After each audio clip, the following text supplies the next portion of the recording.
თქვენ სრულიად გამოგჩათ ის გენიალურობა, რაც ირანთან მოლაპარაკებების შეთანხმების უკან დგას, რომელიც შეიძლება შედგეს ან არ შედგეს მომდევნო რამდენიმე დღეში. თუნდაც არ შედგეს, ჩვენ ვხედავთ სტრატეგიულ ცვლილებას, რომელსაც არავინ ელოდა. ბოლო რამდენიმე დღის განმავლობაში მედიის უმეტესობაში ჩამოყალიბებული ნარატივი საკმაოდ ერთგვაროვანია. ტრამპი მოატყვეს. ოფიციალური პირები, რომლებიც ამ ომს ხარს უჭერდნენ, ეხლა საჯაროდ აცხადებენ, რომ ოპერაცია ეპიკური რისხვის ფარგლებში მიღწეული ყველაფერი უშედეგო იყო, რომ არსებული შეთანხმება სუსტია და რომ ირანი ამ პროცესიდან უფრო გაძლიერებული გამოდის, ვიდრე მანამდე იყო. და გულთუხელად რომ ვთქვათ, თუ იმას შევხედავთ, რაც ზედაპირზეა გაშუქებული, ამ არგუმენტს ნამდვილად აქვს საფუძველი. ისლამური რესპუბლიკა ისევ დგას. ირანის ბალისტიკური რაკეტები 10,000-ობით, რომელთა ნაწილმაც ამ ომის დროს დაამტკიცა, რომ დასავლეთ ევროპამდე აღწევს. ამჟამად მიმდინარე არც ერთ მოლაპარაკებაში არ განიხილება. გამდიდრებული ურანი გადადის 60 დღიან ვადაში, რომლის დაცვის განზრახვაც ირანმა უკვე საჯაროდ განაცხადა, რომ არ აქვს. მილიარდობით გაყინული ირანული აქტივის გამბლოკვა შესაძლოა მოხდეს, რაც რეჟიმს მნიშვნელოვან ფინანსურ შვებას მისცემს, ზუსტად იმ დროს, როცა ის სერიოზულ შიდა ზეწოლას იწყებდა განიცდიდა. და როდესაც ცეცხლის შეწყვეტა გამოცხადდა, ირანის სახელმწიფო ინსტიტუტებმა ისტორიული გამარჯვება გამოაცხადეს, რაც როგორც წესი არ არის ის, რასაც მთელი აკეთებს, როცა დამარცხებულია. ასე რომ კრიტიკოსები არაფერს იგონებენ და ამ შეთანხმების ნაწილი ნამდვილად სუსტია. მაგრამ ისინი მთლიანად გამორჩენიათ უფრო დიდი სურათი, რადგან კიდევ ერთხელ ჩვენი პოლიტიკოსები 60-სულიან ჭადრაკს თამაშობენ, ხოლო ჩვენ ჯერ კიდევ ვსწავლობთ წესებს. მოგესალმებით მიროქეშონ JNS TV-ზე. მოდით პირდაპირ საქმეზე გადავიდეთ. დავიტყოთ სატელეფონო ზარით, რომელიც ჩვენდან არც ერთმა ნამდვილად ვერ გაიგო. ყველას გვახსოვს აპრილი, როცა დონალდ ტრამპმა პირველად დააწესა ვადა და ირანს არაფერი ჰქონდა შესრულებული. სამხედრო ოპერაცია, რომელიც სრულად იყო ავტორიზებული. ჩვენ ველოდით თავდასხმას. და შემდეგ საუდის არაბეთმა, კატარმა და არაბთა გაერთიანებულმა საამიროებმა ერთიანი გზავნილით დაურეკეს დონალდ ტრამპს. მოლაპარაკებებს მისცეს შანსი, რადგან თუ ირანს კიდევ ერთხელ დაარტყამთ ირანის საპასუხო დარტყმის ფასს, ყველა ჩვენგანი გადავიხდით და ამას ახლა უბრალოდ ვერ გაუძლებთ. ტრამპმა გასაკვირად უკან დაიხია. იმ დროს ეს საკმაოდ უწყინრად ჩანდა. მაგრამ შემდეგ იყო მეორე ზარი მაისში, როცა კიდევ უფრო მასშტაბური დარტყმა იქნა ავტორიზებული დორიგეგმილი და დაგეგმილი მომდევნო დღისთვის და ამჯერად პაკისტანის არმიის მთავარსარდალმა და პრემიერ-მინისტრმა დარეკეს. რასაც მაშინვე მოხვდნენ იგივე სპარსეთის ყურის ლიდერები, იგივე გზავნილით და იგივე გადაუდებლობით. ტრამპმა ისევ უკან დაიხია. ეს ცოტა უცნაურია. ეხლა შეიძლება იფიქროთ, რომ ამ ქვეყნების ფული მათ საქმეს აკეთებდა. მაგრამ კიდევ ერთხელ, ყველამ გამოგრჩა ის, რასაც ტრამპი რეალურად აკეთებდა. მაგრამ სანამ ამას მივადგებით, მოდით ვცადოთ და გავიგოთ, რას ფიქრობდა ირანი, როცა სპარსეთის ყურის ქვეყნებს ესხმოდა თავს მთელი ამ ომის განმავლობაში. რადგან ირანისთვის თითქოს უცნაური არჩევანი იყო, ასე ძლიერ კონცენტრირებული იყო ისეთ ქვეყნებზე, რომლებიც საერთოდ არ იყვნენ ჩართული აშშ-ისა და ისრაელის დაძაბულობაში. მაშ რა არის ლოგიკა? ირანი იცოდა, რომ საუდის არაბეთი, ყატარი და არაბთა გაერთიანებული საამიროები ეკონომიკურად ძალიან დაუცველები და პოლიტიკურად სუსტი იყვნენ იმისთვის, რომ სამხედრო პასუხი გაეცათ. ეს ანგრევს მათ ტურიზმის ინდუსტრიას და აზიანებს ნავთობის სექტორს, რაც მათთვის მკივნეულია. ამიტომაც გათვლა იყო, რომ მათთვის ისეთი ძლიერი დათმა მიეყენებინათ და ისე შეეშინებინათ, რომ ისინი ამერიკას დააწვებოდნენ ზეწოლას, რათა ირანის წინააღმდეგ დაბომბვა შეეჩერებინა. გამოეყენებინათ სპარსეთის ყურის ქვეყნები როგორც ბუფერი თეირანსა და ვაშინგტონს შორის. ეს ინამდვილეში თანმიმდევრული სტრატეგია იყო და ორჯერ ზუსტად ისე იმუშავა, როგორც ირანმა დაგეგმა. მაგრამ იყო ეს გამარჯვება, რასაც ირანელები ფიქრობდნენ? არა. რადგან მათ ვერ გააცნობიერეს, რომ პირდაპირ დონალდ ტრამპის ხელში თამაშობდნენ. აი რა არ გაითვალისწინა ირანმა. ყოველ ჯერზე, როცა სპარსეთის ყურის ლიდერები დონალდ ტრამპს ტელეფონით უკავშირდებოდნენ და სთხოვდნენ, რომ თავი შეეკავებინა, ისინი მას ზუსტად უჩვენებდნენ, რამდენად მძიმე იყო მათი მდგომარეობა. ყველაზე პირდაპირი სიტყვებით ეუბნებოდნენ, რა სჭირდებოდათ მისგან და რამდენად სასწრაფოდ სჭირდებოდათ ეს. საუდის არაბეთის რასტანურას ნავთობგადამამუშავებელი ქარხანა, რომელიც მსოფლიოში ერთ-ერთი ყველაზე დიდი ნავთობგადამამუშავებელი ობიექტია, დაბომბეს. სამეფო პირველ კვარტალში 33.5 მილიარდიანი დეფიციტით ასრულებდა. მათი ეკონომიკები სერიოზულ კრიზისშია და მათი ქალაქები რაკეტების განგაშის ქვეშ იმყოფება. და იმ მართული ნეიტრალიტეტის პოზიცია, რომელსაც ეს ქვეყნები 10 წლეულების განმავლობაში ინარჩუნებდნენ, ირანის მუდმივი თავდასხმების ფონზე სრულად დაინგრა. როდესაც სპარსეთის ყურის ქვეყნები ზეწოლას ახდენდნენ ტრამპზე, ფაქტობრივად მათ მას ბერკეტი მისცეს. რადგან თუ რამე გესმით იმის შესახებ, თუ როგორ მოქმედებს ტრამპი მოლაპარაკებებში, იცით, რომ ეს ვალი მისთვის ყველაფერია. და მათ ეს მას გადასცეს.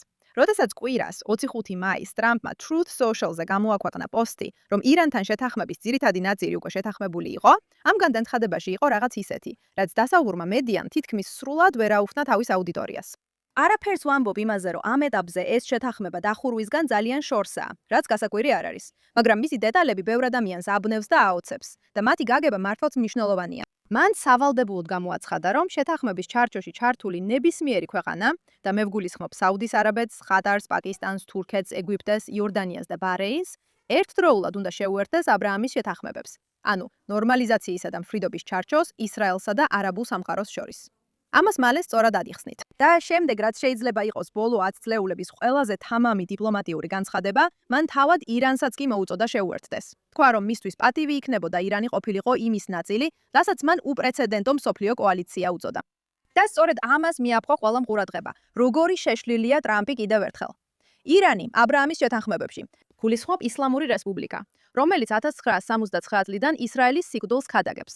რომლის მთელი საგარეო პოლიტიკის იდენტობა აგებულია იმ პოზიციაზე, რომ ისრაელს არ აქვს არსებობის უფლება. მოიწვიეს ისრაელთან მშვიდობის ჩარჩო შეთანხმების ხელმოსაწერად. როგორც ომის დასრულების ფასი, ისლამურ რესპუბლიკას სასწრაფოდ სჭირდება მისი შეჩერება. ცხადია ის ირანის ხალხს ესაუბრება. კიდევ ერთხელ უბიძგებს მათ რესპუბლიკის დამხობისა და საკუთარი თავის გათავისუფლებისკენ, რაც ისრაელთან შეთანხმებით დასრულდება. მაგრამ ამ მოთხოვნის თავხედობამ, როგორც ჩანს, ამ ქვეყნების წარმომადგენლები იმდენად გააოცა, რომ ისინი გაჩუმდნენ, როცა მან ესმათ მოსთხოვა. ანუ შეგიძლია წარმოიდგინოთ ეს სატელეფონო ზარი. ისრაელთან სამშვიდობო შეთანხმება, ირანთან მშვიდობის სანათლოდ. ეხლა მოდი ერთი რამ გავარკვიოთ.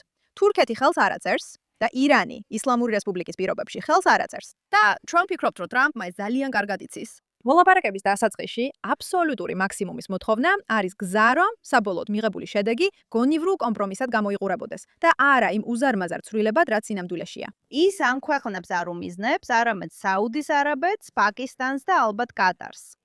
და რატომ არის ეს ასე მნიშვნელოვანი? ამას რო გავარკვიოთ, უნდა გავიგოთ, სინამდვილეში რას წარმოადგენს აბრაამის შეთანხმებები. 2020 წლის სექტემბერში, თეთრი სახლის ეზოში, არაბთა გაერთიანებულმა საამიროებმა და ბაჰრეინმა ისრაელთან სრული ნორმალიზაციის შეთანხმებებს მოაწერეს ხელი. მოგვიანებით მაროკო და სუდანიც შეუერთდნენ და ამ ყველაფერს აბრაამის შეთანხმებები ეწოდა, ჩვენი საერთო წინაპრის აბრაამის სახელზე, რომელიც ებრაულ, ქრისტიანულ და ისლამურ ტრადიციებში ფიგურირებს. ამას უზარმაზარი მნიშვნელობა აქვს, რადგან არაბული სამყაროს პოზიცია ბოლო 75 წლის განმავლობაში 1948 წელს ისრაელის დაარსებიდან მოყოლებული უცვლელი იყო. არც ერთი არაბული ქვეყანა არ აღიარებდა ისრაელს. სულ მცირე მანამდე, სანამ პალესტინის სახელმწიფო არ შეიქმნებოდა. გვახსოვს, რომ ეგვიპტემ ეს წესი 1979 წელს დაარღვია და ეს ძალიან მნიშვნელოვანი მოვლენა იყო. იორდანიამ ეს 1994 წელს გააკეთა, მაგრამ შემდეგ 26 წლის განმავლობაში აღარავის შეუერთდა.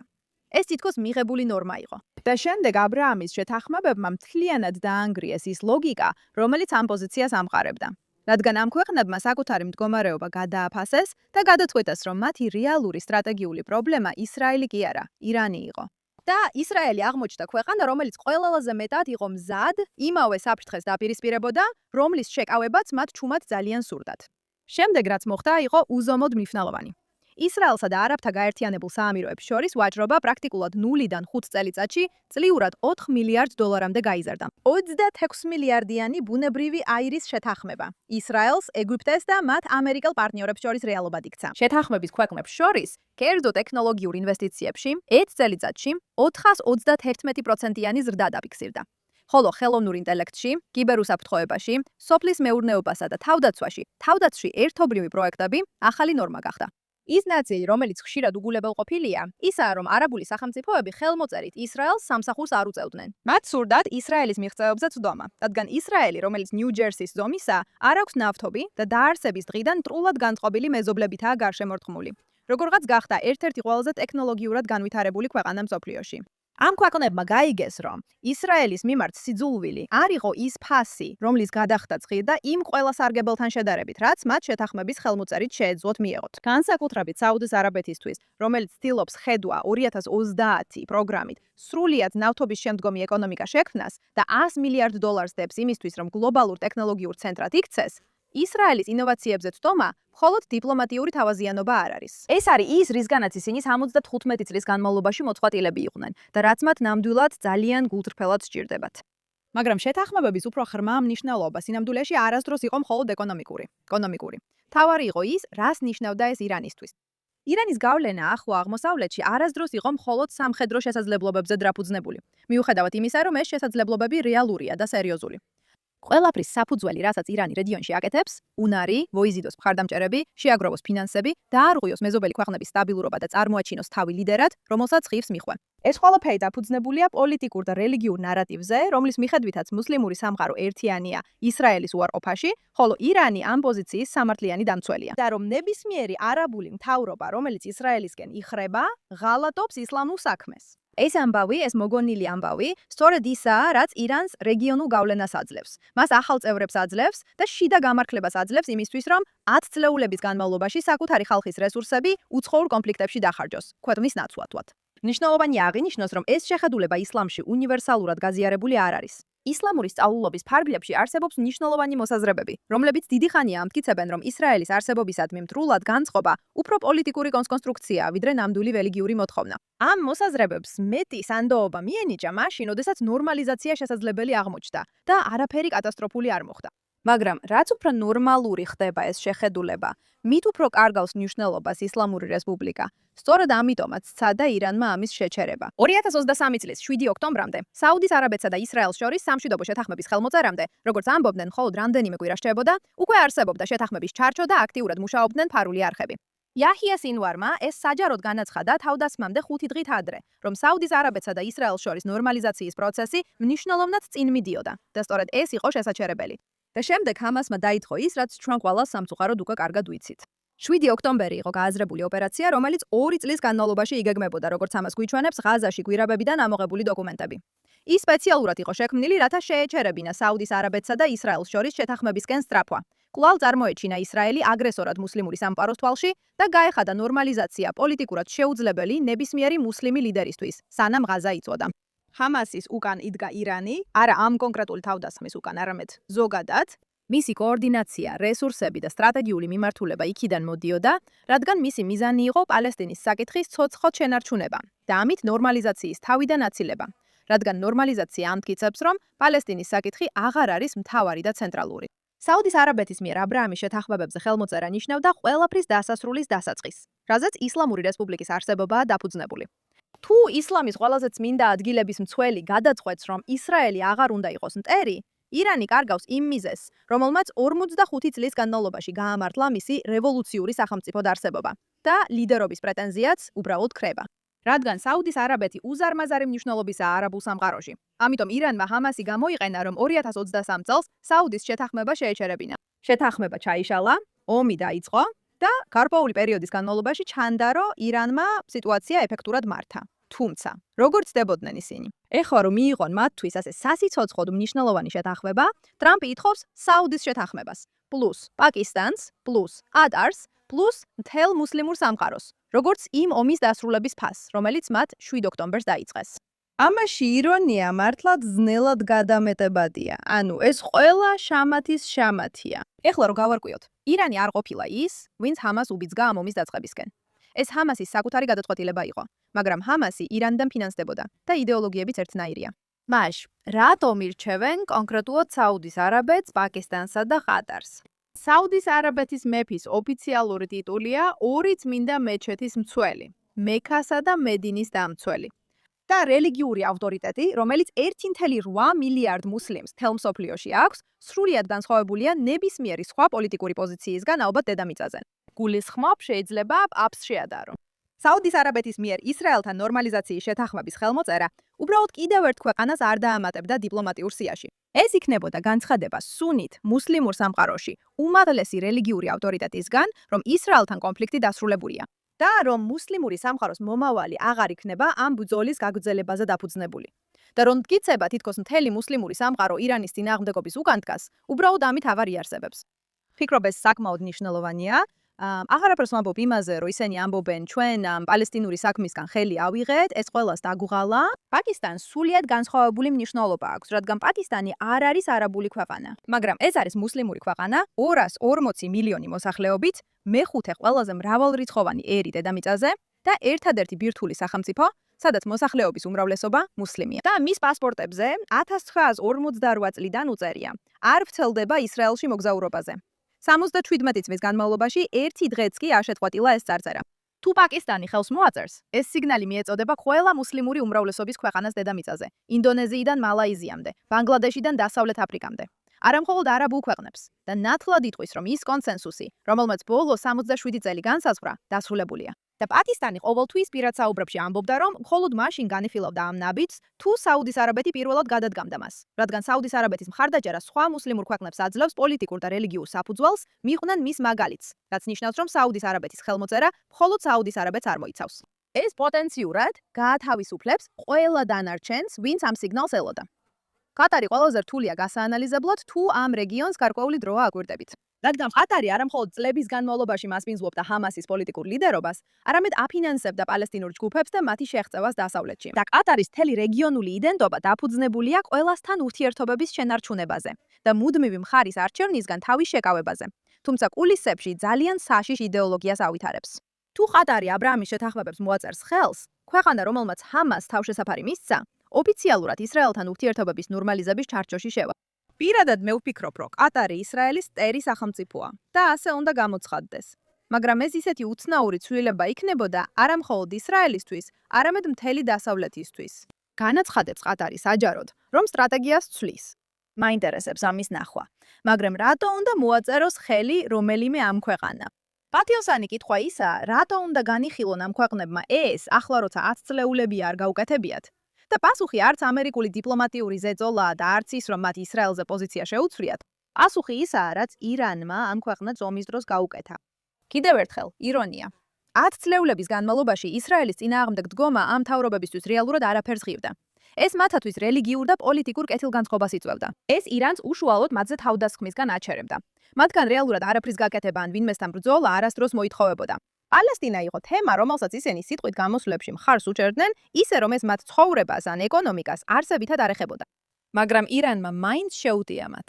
საუდის რეფინერიები, არაბთა გაერთიანებული საამიროების ქალაქები, საამიროების ინფრასტრუქტურა, სპარსეთის ყურის გადაზიდვები. ირანი მაინც უტევდა მათ, თუნდაც ცეცხლის შეწყვეტ-პეტყვის პერიოდში, დრონებითაც კი, რომლებიც საამიროების ბირთვული ელექტროსადგურის პერიმეტრზე აფეთქდნენ, მაშინაც კი, როცა თითქოს მდრულობა შეჩერებული იყო. ამ მთავრობებმა ამ ომის დროს აღმოაჩინეს, რომ მათი ნეიტრალიტეტი სინამდვილეში არაფრისგან არ იცავდა მათ.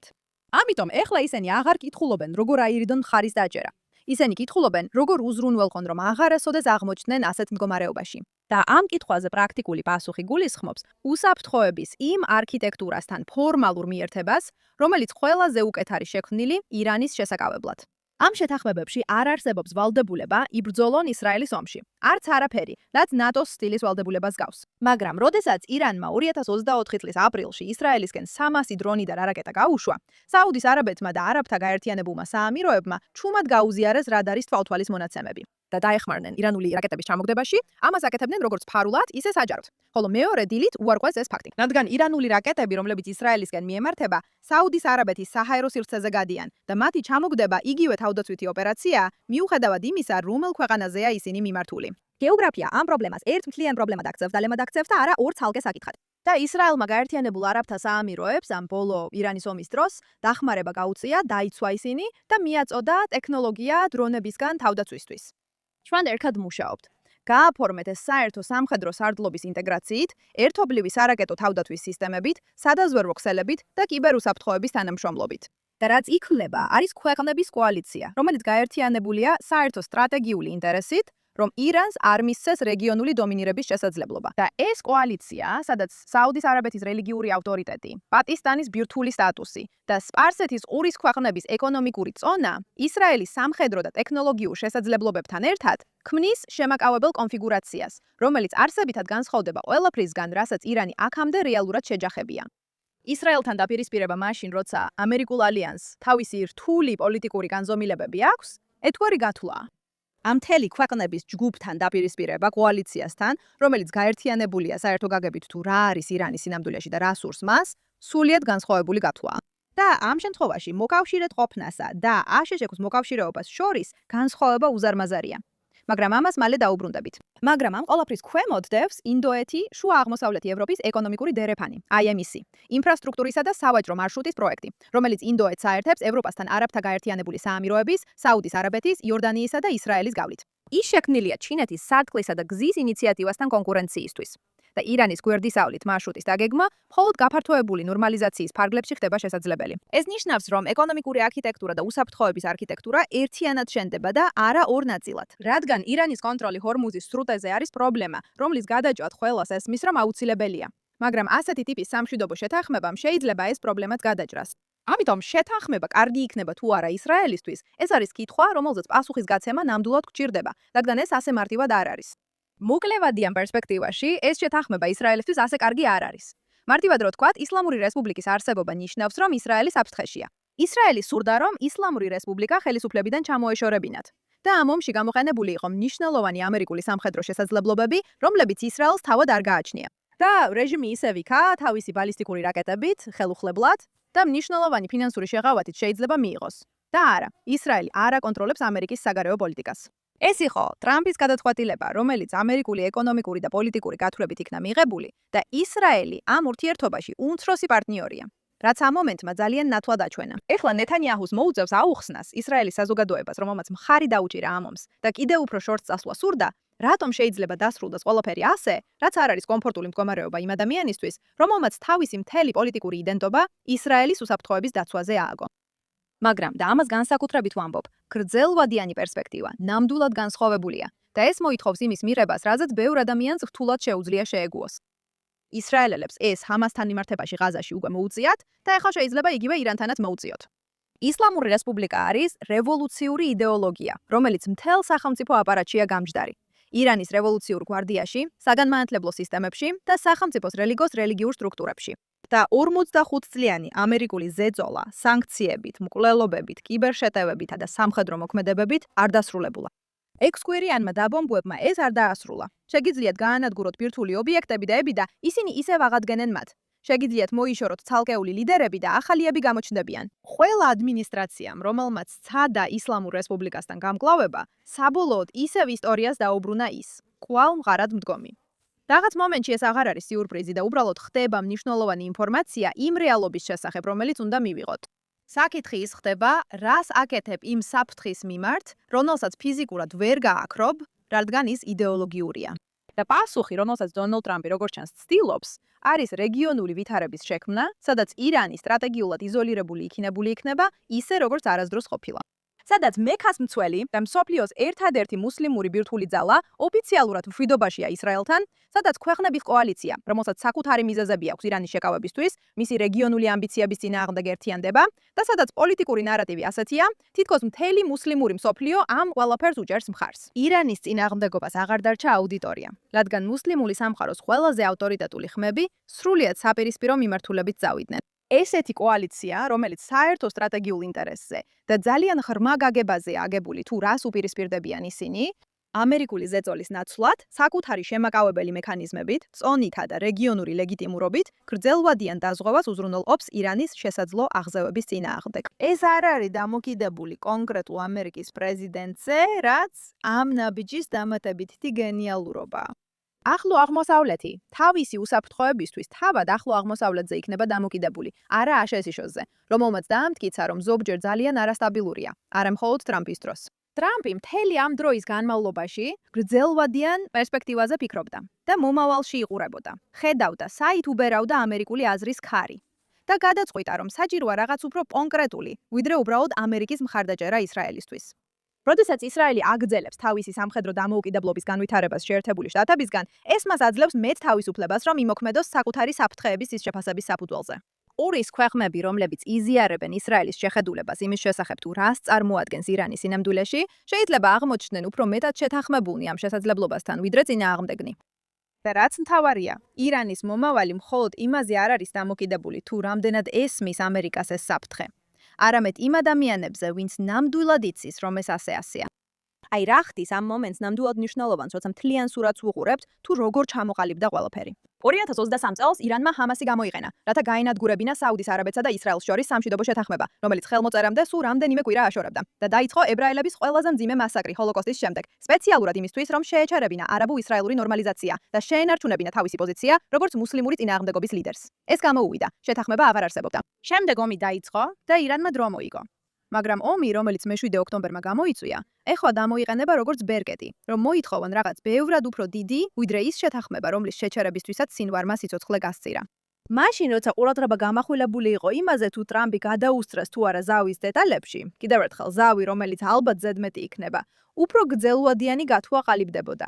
ერთი გათვლილია იმაზე, რომ ისლამური რესპუბლიკა მხოლოდ სამხედრო მოქმედებებით არ გაქრება. და მაქსიმალური ზეწოლის ფანჯარა, რომელიც ამ ომმა შექმნა, ალბათ იყო ერთადერთი მომენტი, როცა შეიძლებოდა რამე მუდმივი მიეღოთ იმ ქვეყნებიდან, რომლებიც ბოლოს და ბოლოს იმდენად სასოწარკვეთილები იყვნენ, რომ სერიოზულად ეფიქრათ ამაზე. ეს ირანის ნახელავია, იმუშავებს ეს. ჩვენ ნამდვილად ძალიან შორს ვართ შეთანხმების ხელმოწერიდან. ირანი უკვე უკან იხევს იმ ვალდებულებებიდან, რომლებიც გასულ კვირას აიღო. ყატარმა წლები და უზარმაზარი რესურსები დახარჯა რეგიონული იდენტობის შექმნაზე, რომელიც სწორედ ასეთი ალიანსებისგან გამიჯუნაზია დაფუძნებული. და საუდის არაბეთი ამჟამად 99%-იან შიდა წინააღმდეგობას აწყდება ნორმალიზაციის მიმართ. და მე არ ფიქრობ, რომ ისრაელი ენთუზიაზმით მიიჩქარის ფორმალური პარტნიორობისკენ იმ ქვეყნებთან, რომლებიც სულ ცოტა ხნის წინ მის მტრებს აფინანსებდნენ. დღევანდელ მდგომარეობასა და იმაზე, რასაც ტრამპი აღწერს, სერიოზული და რთული ნაბიჯებია გასავლელი. და ეს ყველაფერი ნამდვილად შეიძლება დაიშალოს, მაგრამ კითხვა ნამდვილად შეიცვალა. ისლამური რესპუბლიკა იდეაა და იდეები სამხედრო კამპანიების შედეგად არ მთავრდება. და ამ რეალობის მიღება მის წინააღმდეგ ბრძოლაზე მეტად როგორც ჩანს, სწორედ ის გრძელვადიანი სტრატეგიაა, რაზეც აქ საუბარია. ქვეყნების კოალიციის შექმნა, რომლებსაც ირანის შეკავების ყველა მიზეზი აქვთ, იგივე პრობლემაზე განსხვავებული პასუხია, რომელიც ბოლო 45 წლის განმავლობაში ყველა სხვა პასუხს უძლებდა. და თუ ეს ყველაფერი თავიდანვე ამისთვის იყო, თუ ეს გეგმა ყოველთვის არსებობდა, ცეცხლის შეწყვეტის მოლაპარაკებების, მედიის აჟიოტაჟისა და თვითონ ტრამპის მოკავშირეების კრიტიკის ფონზე, მაშინ ერთადერთი კითხვა, რაც გვჭება, არის კიდევ რა აქვს დაგეგმილი. მე ირაჰ ქეი ვარ და მომავალ შეხვედრამდე.